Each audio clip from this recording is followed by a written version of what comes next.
One aspect of the Star Wars sequel trilogy that fans did not get to see was a full-fledged lightsaber duel in Star Wars The Last Jedi that will return in Star Wars Episode 9 by writer and director J.J. Abrams and Chris Terrio. This is Mike Zero. If you guys are new to the channel, do make sure to subscribe to see future Star Wars content.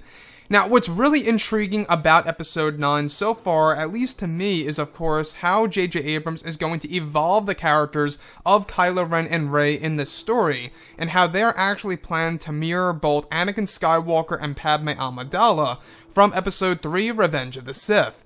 Now, these past couple of weeks or so, we've been learning a whole lot more about this film when it comes to some of the set leaks, the set designs, the concept art, and storyboard descriptions, etc. One of which has all to do with the characters of Darth Vader, Rey, and even Kylo Ren. Specifically, a description of Kylo Ren and Rey in a standoff with both of their lightsabers ignited. It said that behind Rey is Kylo Ren's new white ship landed on a landing pad, where the sequence is said to be a parallel of Revenge of the Sith. The next goes over Kylo Ren force-pushing Rey toward his ship, where it said that she lands inside of the ship itself. The next goes over Rey now walking down the ramp of Kylo Ren's ship, holding Darth Vader's melted helmet, giving Kylo the hard truth and asking him if he really thinks that this is who he wants to be. It said that Ren feels threatened that Rey is holding Vader's melted helmet. It's described to be a scene in which he is trying to break Kylo Ren down, and who his grandfather really was and what he did to many innocent people across the entire galaxy. The next goes over Rey tossing Darth Vader's helmet off the side of a cliff where it's described to be shown tumbling down a rocky hill and landing into a set of sand. Kylo is said to be furious as he charges toward Rey in rage and performs many saber moves that mirror the prequel trilogy choreography styles. So I want to go over a couple of parts about this and as to why this sounds truly amazing. Now, one thing that I do want to point out is how this most certainly does mirror that sequence in which both Obi-Wan Kenobi and, of course, Anakin Skywalker are circling around each other on that landing pad on the planet of Mustafar, with, of course, Padme's ship in the background.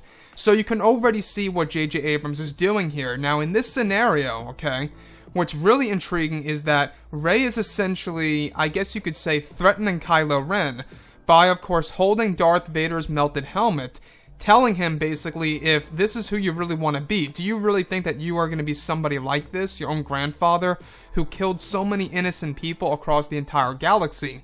So this is essentially Rey giving Kylo Ren a lecture and threatening to toss the Darth Vader melted helmet over the cliff, in which she does, where the helmet is actually described to be shown tumbling down a bunch of, hills and rocky surfaces and eventually landing into a set of sand.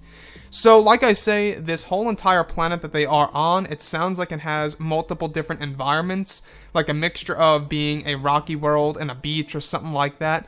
And what I find very intriguing about this is that we do know that Darth Vader is going to be looming in the background in this story, and this by far, okay, is the last thing that you want to do to a character like Kylo Ren, right? If you are a character like Rey, the last thing you want to do is toss the Darth Vader helmet over a cliff. Again, this is probably J.J. Abrams' way of looking at what Rian Johnson did to, of course, the Skywalker lightsaber, except doing it in a much, I guess you could say, more epic way, and to a point where it makes more sense, right? I guess in Rey's mind that by tossing the Darth Vader melted helmet away, she's stripping part of his inspiration away of being very much, incorporated with the dark side of the Force, or, very much in tune with, his own grandfather, Darth Vader / Anakin Skywalker. That's what I, am getting from this scene in particular, is that Rey is tossing that mask, or the Darth Vader helmet, if you will, in order to really kind of just disconnect Kylo Ren from that inspiration of who his grandfather really is. So this is actually what begins the major lightsaber duel, or at least the continuation of it all. This may very well be a break in between the actual lightsaber duel, because we do know that it all really does begin with that hangar bay sequence between both Kylo and Rey, as well as the speeder chase. So what I find very great about all of this is that I believe that what J.J. Abrams is trying to do is he's trying to explain exactly what's going to happen to the Darth Vader helmet. Now, thankfully, Rey did not destroy this thing or cut it into two pieces like how I thought it was going to go. She's just tossing it over the edge of a cliff, so it's very possible that, you know, if his Knights of Ren are still alive at this point in time, that they are going to find it and come across it and get it and pick it up. Or maybe Kylo Ren is going to get it at a certain point in time during the actual lightsaber duel and save it. You know, there's a great possibility that the Darth Vader melted helmet is going to live on past the sequel trilogy era. And that's a big question now, isn't it?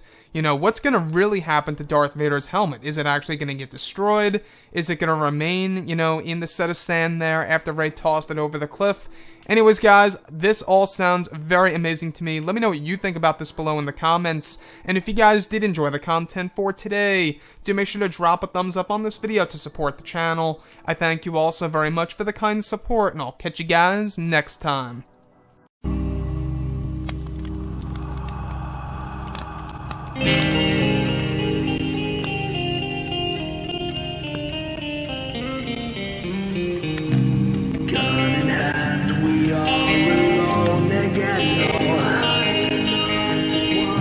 From night to